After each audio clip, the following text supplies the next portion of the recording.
si on considère une onde non polarisée circulant à travers un nuage de particules. Ces particules vont pouvoir se mouvoir selon la direction du champ électrique.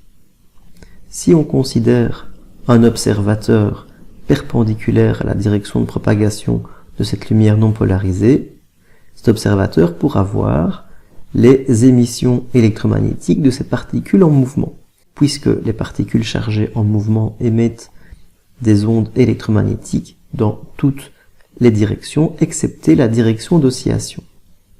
Cela signifie que pour l'observateur situé perpendiculairement à l'axe de propagation de cette lumière non polarisée, il ne pourra voir que les ondes émises verticalement, c'est-à-dire selon l'axe Y. En effet, si les ondes sont émises selon l'axe X, il ne pourra pas voir cette fluctuation puisqu'elle sera dans la direction de l'observation.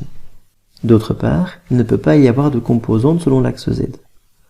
En effet, ce serait contraire à la définition d'une onde transversale où il n'y a aucune fluctuation des ondes parallèlement à l'axe de propagation.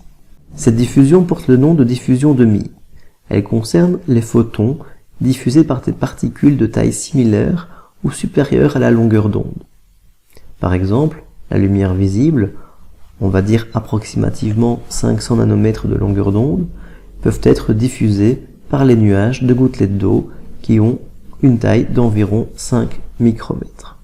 Cette polarisation par diffusion explique pourquoi certaines régions du ciel deviennent noires lorsque l'on observe ces portions de ciel avec des verres polarisants. C'est bien ce qu'on observe ici. On voit qu'une partie de la lumière du ciel, qui est donc diffusée par les particules de l'atmosphère, va être absorbée par les verres polarisants, puisque ceux-ci vont être absorbés par mécanisme de polarisation.